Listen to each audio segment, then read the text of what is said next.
Hello friends, my name is Dilip Kumar और मैं आज आपको पढ़ाने वाला हूँ 12th केमिस्ट्री का एक सबसे इम्पोर्टेंट टॉपिक जिसका नाम है कॉन्सेंट्रेशन टर्म। तो चलिए आज हम शुरू करते हैं कि कॉन्सेंट्रेशन टर्म क्या है, इसके बारे में डिटेल जानते हैं। तो पहले हेडिंग लगा लेते हैं कॉन्सेंट्रेशन टर्म। Concentration term. तो सबसे पहले समझते हैं what is concentration term.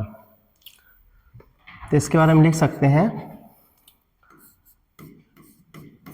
It is the term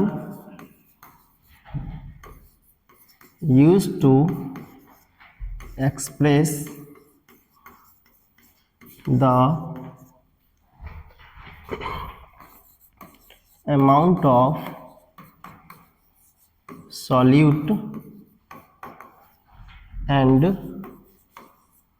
solvent in the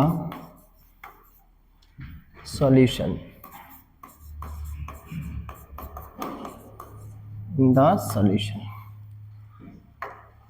चलिए इसको डिटेल करते हैं। इसमें समझने वाली बात क्या है, ध्यान दीजिए।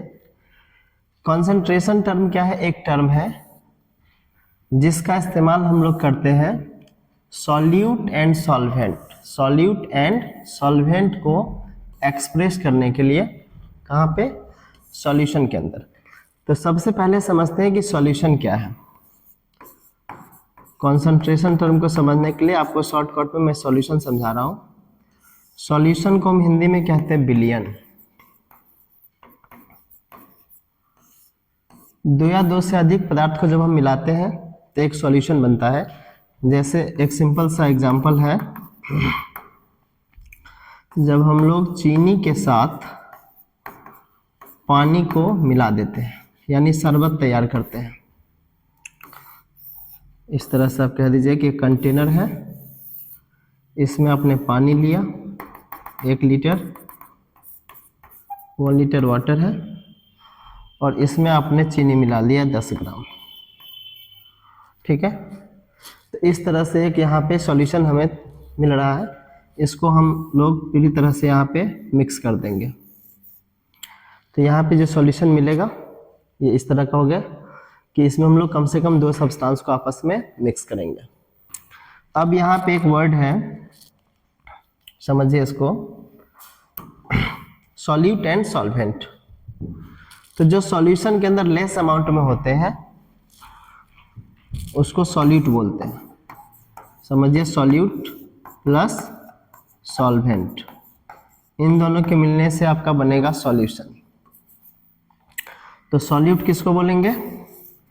जो सॉल्यूशन में लेस अमाउंट में अवेलेबल हो,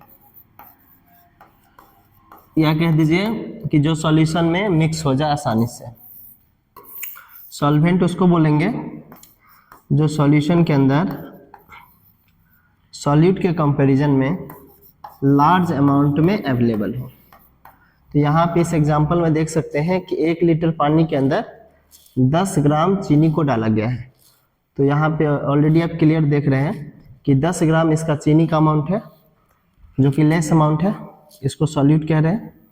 और पानी का अमाउंट 1 लीटर है जो कि चीनी की तुलना में ज़्यादा है, तो ये लार्ज अमाउंट है, इसीलिए इसको सॉल्वेंट कह रहे हैं। तो किसी भी सॉल्यूशन के अंदर जो लेस अमाउंट में केमिकल प्रेजेंट होंगे उसको सॉल्यूट कहेंगे, जो लार्ज अमाउंट में केमिकल प्रेजेंट होंगे उसे सॉल्वेंट कहेंगे। तो ये सॉल्यूट एंड सॉल्वेंट के अमाउंट को मेजर करने के लिए, एक्सप्रेस